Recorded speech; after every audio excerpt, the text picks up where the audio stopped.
Ashamaa harka funee kabajamtootaa fi jaalatamtoota kottaa Oromoodhaa bakkuma jirtanii hundatti nageenyi keenya isin haa qaqqabu isiniin jechaa guutuu addunyaa mararratti akkuma baratamee har'as barnoota tokkoon qabadhee isinii dhiyaadheetiin jira. Isin fayyada jedheetiin osoo gama barumsaatitti hin dabarini warroonni YouTube chaanalii keenyaa haaraa taatanii gama kottaa Oromoo dhuftan nooraa seenaa isiniin jenna. YouTube chaanalii keenya subscribe gochuudhaan odeeffannoo teekinooloojii fi odeeffannoo biraas yoo argachuu barbaadan viidiyoo nu gadhiifnu irraa barachuudhaaf subscribe yoo gootan yeroo nu gadhiifnu isin bira gahaa irraa fayyadama haala saniin isiniin jenna. Warroonni nu jala jirtan immoo yoo viidiyoon keenya isinitti tole like gochuudhaan akka viidiyoon keessanii isinitti tole nu mirkaneessaa isiniin jenna. Kan biroo immoo obboleeyyan teessaniif share godhaa, obboleeyyan teessaniif yaaddan obboleeyyan teessaniif bira geettanii akka namni irraa fayyadamu kabajaa fi jaalalaan isin gaafadha. Kanaafuu haadhaan tana gama barumsaatii isin deebisa. Wanti qabadhee isin dhiyaadhe tokko green screen bitaadhaa isiniin jedha. Green screen jechuun waccuu bulee yookiin carqii bulee uffata buleedha jechuudha. Afaan garaagaraa afaan Oromoo hedduu waan taate ammoo beekuudhaan isiniif ibsa. Waccuu bulee carqii uffata bulee jechuudha. Kama isinii galeen akkasitti carqii bulee kana bitattanii akkuma amma viidiyoo irratti argitanii fi akkuma viidiyoo amma ani itti hojjedhe kana argitan karaa kanaan ilaaltanii irraa fayyadamuu dandeessanii namoonni hedduun keessan ka viidiyoo hojjettanii YouTube chaanalii irratti gallakkifattan haala kanaan hojjettan namni illee isinii daawwata. Hedduu viidiyoo bareedaa hojjettaniis jedheetiin abdii qaba daawwattooti. Kanaafuu green screen kana bitadhaa isiniin jedha. Bitadhaatiin nama YouTube hojjetuu fi baay'ee barbaachisaadha isiniin jechuu barbaada daawwattootaa fi akkasumas hordoftoota tiyyaa isiniin jedha. Amma green screen akkaataa itti jijjirannu isin garsiisuu dhufe. Green screen jijjirachuudhaaf dura erga viidiyoo keessan green screen duuba geettanii viidiyoo takka duuba keessan erga geettanii green screen keessan irra wanti adii gurraachi wanti adda addaa akka irratti hin baanetti eeddanii green screen keessan duuba geettanii erga waraabdanii booda haala barbaaddaniin isinii jijjiiramu waan barbaaddan irra godhachuu dandeessanii jechuudha. Viidiyoo keessan irra godhachuu dandeessan viidiyoo keessan fuutanii amma isin garsiisa akkaataa itti fayyadama isaas. Kanaafuu dura green screen bitachuun barbaachisaadha. Bitadhaatiin itti fayyadama isiniin jedha daawwattootiyya. Aappiin isin ittiin hojjettanii aappii kan maastariidha isinii hojjeta. Kan biraas viivaa katii kana isin barsiisee tures viidiyoolee professionaala isinii hojjeta. Akkasumas green screen isin hojjeta. Mee dandeettii isaa har'a waliin ilaalla. Na wajjin turaa daawwattootiyya keessan isin garsiisa.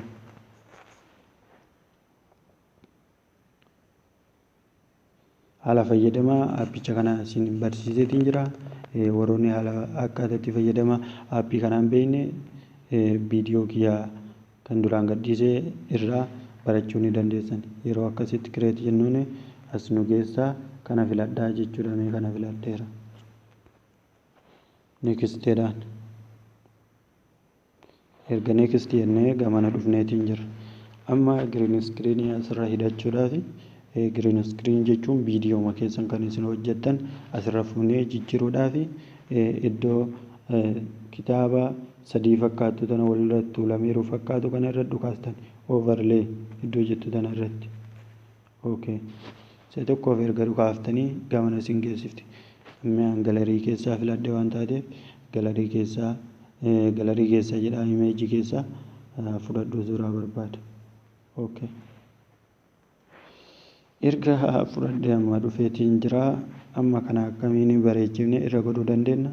Isin garsiisaa na wajjin tura gadhummaa sagantaa kanaatitti irraa baradha. Haala kana viidiyoo hojjechuu dandeettanii ani dhiifama waan haalli naa mijaa'ee green screen hin qabu. green screen qabu osoo qabaadhee viidiyoo kiyya irratti hojjedhee isin garsiisaan ture. Viidiyoo namaa irratti isin garsiise waan namoonni hedduun na gaafataniif.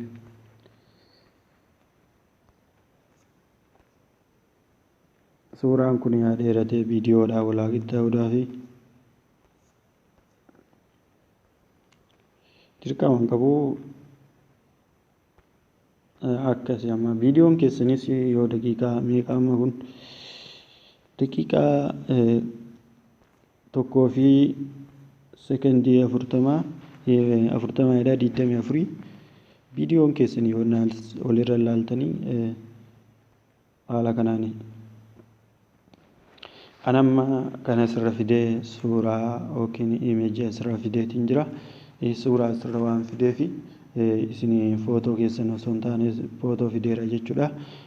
Viidiyoo keessanii haala kanaan hoo isin hojjettani akkana kana kun amma argutti jirtanii backgroundii gama duubaa jechuudha. Green screen buleedha, waccuu buleedha, kunoo carqii buleedha jechuudha. Duuba isaa kanaan akkanatti ta'aniidha. Akkamitti asirra jijjiiruu dandeenya? Na wajjin tura. Achi jijjiiruudhaafi Chrome key iddoo jettu tanarratti si'a tokkoo fi gad dhukaaftani. Yeroo dhukaaftanii haala kanaan isinii ba'a. Amma kunoo geengoo yookiin zeeroo mareetiin jira jechuudha. Irra qabdanii si'a tokkoo fi akka gootan.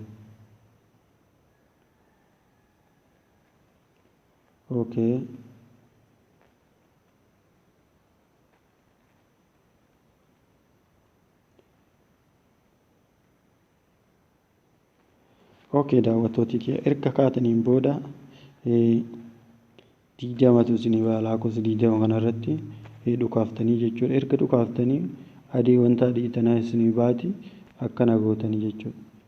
Gamana harkistanii itti jabeessitanii akka green screen badu. Haala argitan kanaan green screen dhabamsiiseera. Haala kamiin asiisaa? Gama fuulduraatitti siisuunis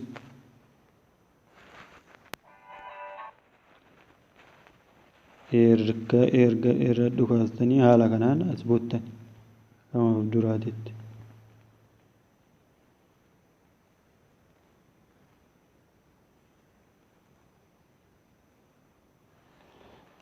Daawwattoota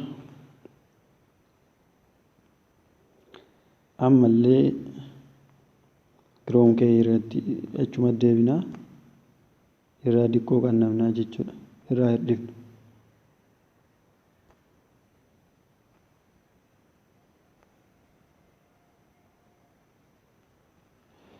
Haala kanaan amma bareedee waa hundaanuu toleetiin jira. Duuba isaallee arguu dandeessanii mee ilaalaa wajjin tura.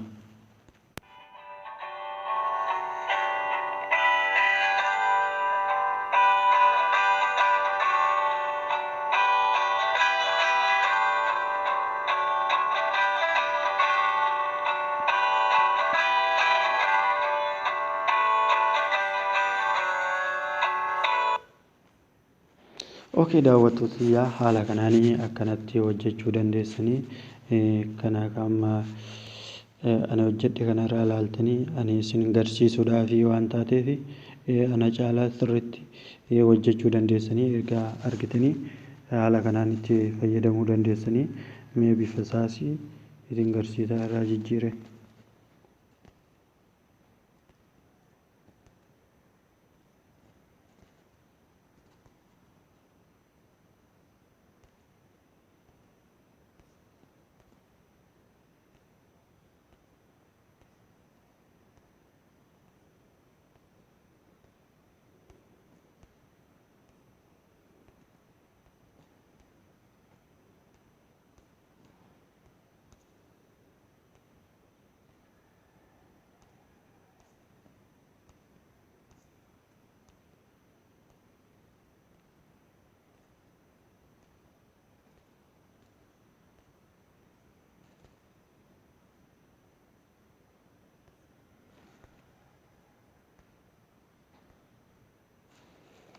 Asirrumatti dhiisuma haala kanaan isinii baha.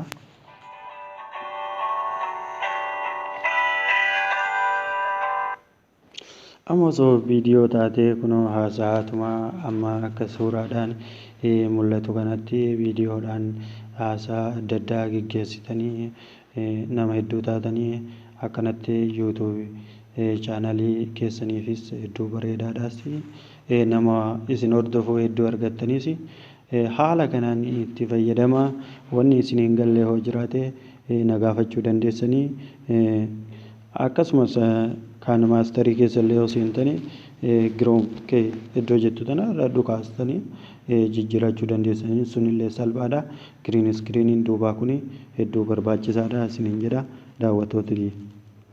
Kanaafuu ammas lammaffaas isin garsiisa na wajjin tura ammas.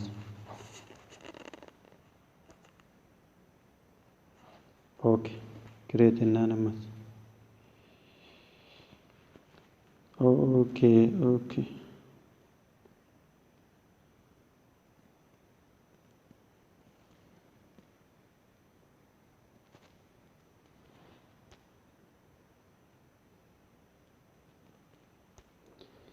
Next erga jenneen haala kanaan nu baheera. Overlay jennaan ammas. Okay, ammas kana filadheera. Aadi jennaan. Haala kanaan nu dhufeetiin jira kunis. Okay.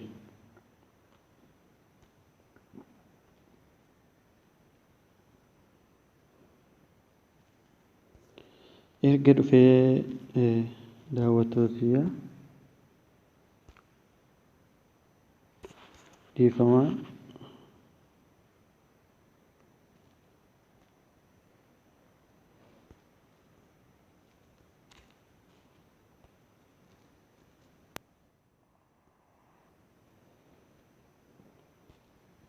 giroom kee jennaan haala kanaan nu dhufa.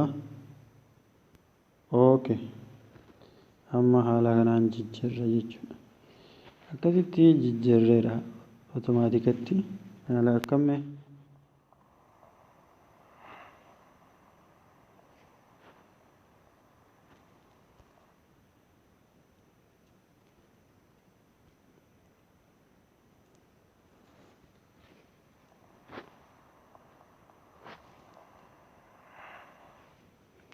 haala argitan kanaanii jijjiirreetiin jirra.